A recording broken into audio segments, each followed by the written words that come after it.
This data sufficiency question asks us to find the area of a parallelogram, but it also provides us with some significant free information, so we should definitely dig into that before we go to the statements.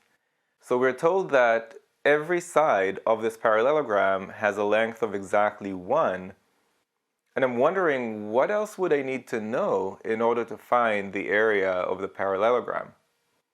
Now, I might not be an expert in parallelograms or even in geometry in general, but I can see that as the angle of this parallelogram gets bigger, the height of the parallelogram also gets bigger.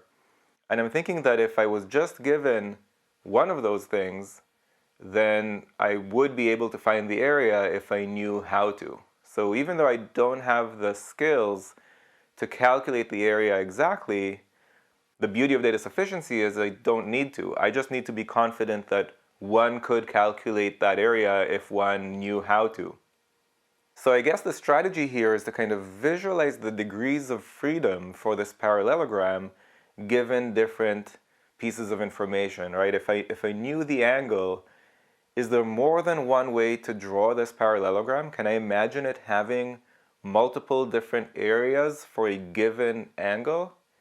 And as I visualize changing that angle, I'm thinking, no, every different size of angle would lead to a different overall area. And the same goes for the height of the parallelogram. If you tell me what the height is, I would know exactly how to draw this parallelogram because I know that every one of the sides is exactly length 1. So in a sense, we could say that the angle determines the height and the height determines the angle.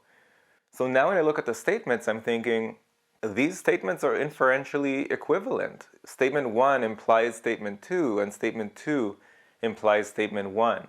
So as I explain in section 2 of my book, which you can actually read for free on quantreasoning.com, when these statements imply one another, we can eliminate answer choices A, B, and C without even reading the question. Now in this case, again, thanks to the free information, each statement is sufficient on its own. Although I don't know how to actually calculate the area, I know that one could do it if one wanted to, and therefore the correct answer here is D.